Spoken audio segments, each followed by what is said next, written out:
Hello YouTube, this is coffeeimp, and today we're going to go over 5 useful Windows tips that will knock your socks off. Okay, so technically this first one isn't about Windows, but I personally find it extremely useful. So tip number 1 is actually custom search engines in Google Chrome. I'm sure this can be done in other browsers, but for the sake of simplicity and demonstration in this video, we're going to focus on Google Chrome for right now. So the basic idea here is if you have a search engine for work, or you just want an easier way to search through your bookmarks, and you don't want to have to click through all these Chrome menus or this Control Shift and O nonsense, you can assign keyboard letters as a shortcut. Here's an example of this in action. Say I want to search all my bookmarks for the ones with YouTube in it. I simply type BK followed by the space bar, then the word YouTube, and type enter. Then it displays all the bookmarks with the word YouTube in it. Now, as stated earlier, this doesn't have to be just for bookmarks. For instance, I have another one set to when I type the letters RD and then the spacebar, it searches Reddit for me. This could even work for you at work if you have some sort of custom internal search engine, and it is very easy to do. First, figure out which search engine you want to use. So for example, let's set this up with Reddit.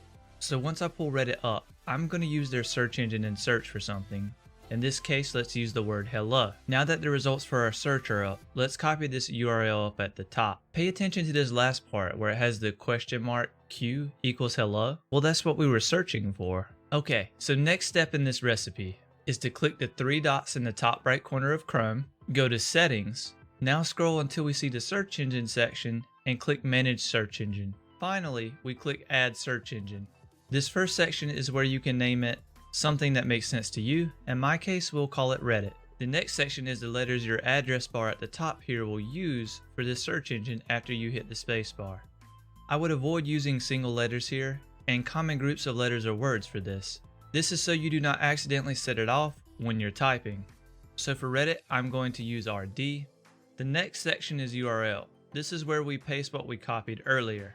If you notice, it says to use %s in place of query. Query just means what we're searching for. So here I'm going to copy that %s, and if you remember, I searched for the word hello. So my query in this case would be hello. So let's highlight that in what we pasted earlier, backspace it out, and replace it with the %s or paste what we just copied. Now we hit add and we're all done. You should have your very own search engine shortcut. Alright, moving on to tip number 2, Windows Snip tool. Did you know that Windows has a built-in clipping tool that beats the brakes off of any program or extension I have personally used? And since it's built in, you don't even have to download anything. Well, for a while I didn't, and this is honestly the most underrated Windows feature I have found. Simply click the search icon, type the word snip, click enter on the Windows Snip tool, and you're in. To take a snip, click new, and drag the square over the area you want to clip. Once you let it go, it gives you a space to edit the image and draw on it. Then simply click File, Save As, and a bonus pro tip. You can even set a delay for up to 5 seconds if you need to snip something that goes away once you click out of it. This is a massively useful tool that is always here when you need it, and it just works. Moving on to tip number 3, setting sleep timers for your laptop or computer. You can set up an icon that when you double click it, it turns off your computer at some point in the future. For me, I set mine up for 1 hour because I like to fall asleep listening to YouTube videos, but I don't want my laptop to run all night. Okay, to set this up, right click an empty space on your Windows desktop, then click New, then click Shortcut. In the location box, type Shutdown, then the space bar, a /S, the space bar again, a /T, then the amount of seconds in the future you want your computer to turn off. For me, that is 1 hour, so 3600 seconds. Finally, give this shortcut a name that makes sense and click Finish. Now all you have to do is double click the shortcut you made to turn off the computer in that amount of time. It may not look like this does anything, but it does work, and about 1 minute before the computer shuts off, it'll give you this brief warning message in the bottom right corner. Now if you change your mind and don't want the computer to shut off, simply type CMD in the search bar and hit enter, then type shutdown /A to stop it. Next up is tip number 4, setting keyboard shortcuts to your favorite programs. Many of you already know in Windows 10, you can use a search bar to search for programs you want to open and then hit enter. Windows also has the ability though to set a keyboard shortcut to open pretty much any program you can see an icon for on your desktop. And this also includes folders, although with folders you do have to create a shortcut for them first, as shown here.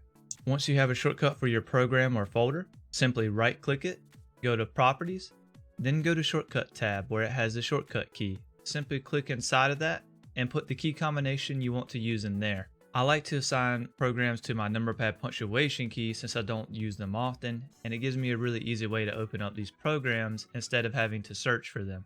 And I know I can drag the icons to where I need them on my desktop, but I found that Windows has a mind of its own and will just rearrange them anyway, so this tip has been really useful for me. And finally, tip number 5, creating and using custom pictures for your desktop icons on Windows. This is a great way to assign meaning to your folders and icons so that you're not looking at a massive wall of folders and pictures that don't make a whole lot of sense to you. It's basically a Stream Deck-like approach to organizing your folders and icons. To do this, simply download the picture you want, then upload it to icoconvert.com. Scroll down, click Convert Ico, then download your icons.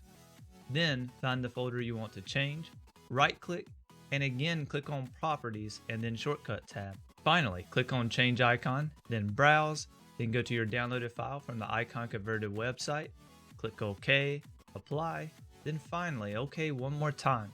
Also, on a side note, you may have to do this a couple times for it to work properly. And with a wave of my finger and a flick of my wrist, one click from me will change this icon quick. Man, I hate when he rhymes. Well, that's it for this video, and if you like this one, you may enjoy this other one about my top 5 Android applications. I will continue to post videos once a week on Saturdays at 10 p.m. Eastern Time, so until then, see ya!